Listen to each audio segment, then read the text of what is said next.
आज सवेरे से मक्खन सिंह मेरे पास आ गया। मैंने भाई इतनी सवेरे सवेरे कैसे आना हुआ तेरा?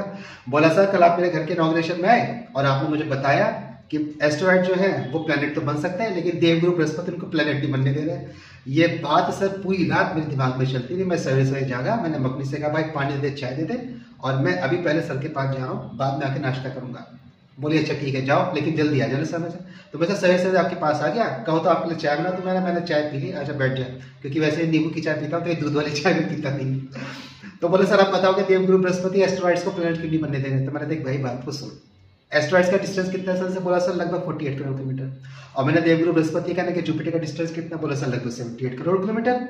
तो मैंने इस बेस पर ये डिस्टेंस तो 30 करोड़ किलोमीटर का है, लेकिन जो देवगुरु बृहस्पति वो largest planet in the solar system है, हमारे सौरमंडल के सबसे बड़े ग्रह हैं, और इसलिए वो एक्सेसिव ग्रेविटेशनल फोर्स एस्टेरॉइड्स पे अप्लाई करते हैं। और चूंकि क्षुद्र ग्रहों पे उनको गुरुत्वाकर्षण बल बड़ी तीव्रता के साथ लगता है, इसलिए वो अपनी कक्षा से कभी कभी ड्रिफ्ट यानी कि छटक कर बाहर आ जाता है। अब बता, मैंने तो ग्रह की परिभाषा क्या बताई थी?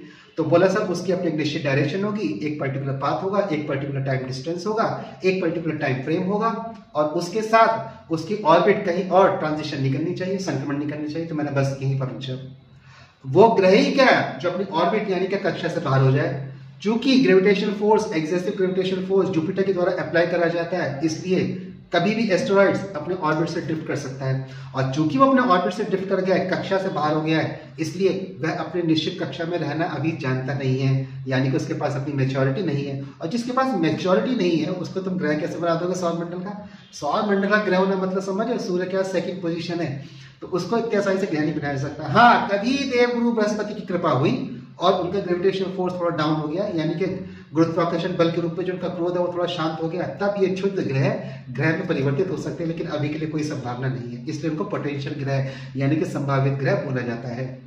तो मैंने कहा अब बात बता, अब तू मुझे कमेंट्स करके बता कि एस्टेरॉइड्स की आज के मॉडर्न साइंस में क्या यूटिलिटी है अर्थ के लिए, और ह्यूमन सिविलाइजेशन के लिए क्षुद्र ग्रहों की आज के आधुनिक विज्ञान में क्या उपयोगिता है, ये मुझको कमेंट्स में तू बता। बोला सर ठीक है, मैं समझ गया कि देवगुरु बृहस्पति के एक्सेसिव ग्रेविटेशन फोर्स लगने के कारण यह एस्टेरॉइड्स प्लैनेट में कन्वर्ट नहीं हो पा रहे हैं। मैंने जाने से पहले कुछ बोलेगा? हाँ सर बिल्कुल बोलूंगा। तो मैंने बोल दे, बोले सर के चैनल को सब्सक्राइब कर लीजिए, वीडियोस को लाइक कर लीजिएगा। इसके हिंदी नोट्स आपको चाहिए तो सर की वेबसाइट www.mihindinotes.com पर जाकर आप इनको कॉपी पेस्ट कर सकते हैं। इंग्लिश वर्जन चाहिए तो पेज का ट्रांसलेशन ऑन है, आप वहां से पेज को ट्रांसलेट करके इसको इंग्लिश में भी अपने पास सेव कर सकते हैं।